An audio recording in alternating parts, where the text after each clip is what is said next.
Just a disclaimer, everything you hear here is allegorical. The names and places are completely fictitious, but the issues are very real. We only use humor only to keep the audience engaged on this very sensitive issue, because these days people's attention span is that of a goldfish. If these events sound exactly like your life, it is complete coincidence. Now let's get started. If you click this video, you will learn how to effectively vaporize your marriage. That fairy tale wedding and marriage that you were promised by Walt Disney back in the day was failing to materialize. You begin to wonder and even fantasize what life would be like if you did not tie the knot. Instead of frolicking in a meadow like in the movie The Sound of Music, your life feels like an emotional prison. Some things look great on paper, but then reality kicks in. We have such high hopes, and somewhere our hopes and dreams just slip out of our hands. As the saying goes, now why don't you make like a tree and get out of here? It's leave, you idiot. Make like a tree and leave. You sound like a... unfortunately, you came to the right place, because YouTube is a great source of reliable information. Give me everything you got. No. Our highly skilled team of psychological engineers figured out the best way to launch your marriage into the sun. It was much easier than we thought. The trick was to carefully reverse engineer those teary-eyed and heartfelt vows you made. Instead of boring you with made-up statistics and fancy graphs, we will just illustrate how you can DIY your own marriage disaster. Oh, see? Look how well that... Don't mind the watermarks. We're just too broke at the studio to pay for these outrageous licenses. I'm not gonna pay $249 for some guy in the 70s sticking out his tongue and wiggling his fingers. So this will have to do. But you came here to learn something, not to be entertained. Anyways, let me introduce you to our main man, Frank. Frank is married to a lovely woman named Susan for about 13 years. They have a teenage daughter.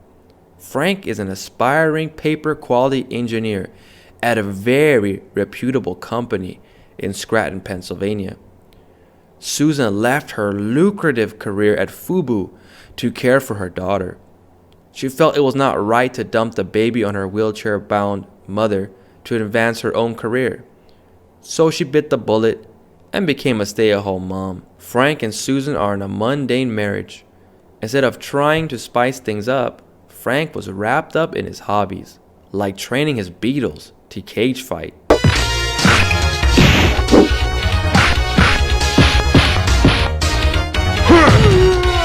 Or working on his dreams to produce a special kind of paper that can't be shredded or set on fire. Frank's wife Susan thought his ideas and hobbies were useless and a waste of time. To be honest, she thought they were plain stupid. Susan, on the other hand, was making a real impact in the world. She had a considerably large social media following online, posting and selling pictures of seashells. Her faithless subscribers gave her a sense of real tight-knit community. Frank and Susan's marriage was not what it used to be. That raging flame they had in the beginning has become just a flickering spark. Their apathy towards each other started to affect their entire marriage. They even stopped attending their local church because they did not want to put on fake smiles. It's a real sin to show any sign of depression in a Holy Spirit-filled church. No one wants to be labeled unspiritual and carnally minded. Frank felt always intimidated by Jimmy during the offering time. Just look at Jimmy dance. That brother is really filled with the Holy Spirit.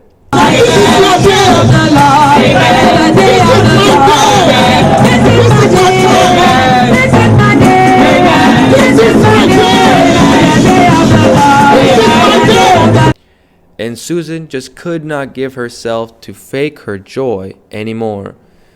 Dancing like Whoopi Goldberg in Sister Act 2 every Sunday just to maintain her image felt so dishonest and also tiring. So instead of fake it until you make it, Frank just watches his favorite underdog NFL team, the Detroit Lions. They might actually stand a chance this year. And Susan? She's going to Matador Beach this Sunday, scavenging for that prized conch shell with her best friend Becky. They both want to reach 1 million subscribers on TikTok this year. But all things are about to be turned upside down. Frank's old high school friend Sue just joined the company. Even though they never dated, he did have a little thing for her. Soon enough, Frank and Sue catch up on old times. They begin to hang out at lunch and share personal secrets and embarrassing moments. Like how in high school, someone pants Frank in front of all the cute girls at a pool party. Sue laughs at all of Frank's little jokes and encourages him to pursue his dreams. Susan, on the other hand, always shuts down Frank's world-changing ambitions. And something strange began to happen to Frank's heart. That the Grinch's small heart grew 3 sizes that day. Now Frank and Sue accidentally start bumping into each other everywhere. Frank feels like a whole new man with a jump in his step. Frank and Sue share WhatsApp and Facebook details, and they start to blow up each other's phones with cute texts and adorable emojis. His innocent wife is lying all by herself watching Steve Harvey and Family Feud in tears. Okay. Frank starts to become even more distant. He changes his password at least every 43 minutes. He tells her, "I just want some privacy." Susan's having a hard time to get Frank to do anything around the house or spend time with his daughter. She feels quite alone. Her media following dropped off like a 2008 market crash because her backstabbing friend Becky posted that rare conch shell on her own page and then smashed it, so Susan could not share with her subscribers. All of Sue's subscribers abandoned her and subscribed to Becky's TikTok page. Her best friend became a man named Jack Daniels and a wonderful amiga, Margarita. They became the life of her party. Her 14-year-old daughter, Gabriella, was in her room mastering Candy Crush. She has a tournament next week in Seoul, South Korea. There is $100,000 at stake. Her hands are starting to develop arthritis. She's been playing this game 6 hours a day for the last 13 and a half years. Facebook notifies Frank that it's Sue's birthday. Thanks, Marky Z. Frank wants to surprise Sue and make her feel ultra special. Frank goes on Amazon.com and buys that expensive $3,000 ugly Gucci bag that Sue was raving about on Instagram. But wait, there is no way he can hide a $3,000 charge on his joint bank account. So Frank settles for a 3-year installment plan. Not too bad. That's only $84 a month. That should be cheap enough so Frank's wife won't confront him about it in the morning. Oh no. She'd been watching Dave Ramsey's morning show pretty religiously lately. She's definitely going to ask about this charge. We haven't completed the first baby steps yet of the emergency fund. Dang it, Dave. Frank begins to think deeply about this. He comes up with a genius idea. He'll just tell his wife calmly in the morning that he's getting fat and wants to start going to the gym. So he signed up for an $84 per month keto diet and vitamin supplement package on Amazon. Perfect cover-up. If she complains, he'll just remind her of the expensive alternative option of getting cardiac surgery and liposuction. Frank heads out of the house to go to the gym. Frank's wife is getting suspicious. Her wifey's senses are tingling. Something is terribly wrong. She wasn't born yesterday. She thinks to herself, who takes a shower before going to the gym? And who goes to the gym in gator loafers?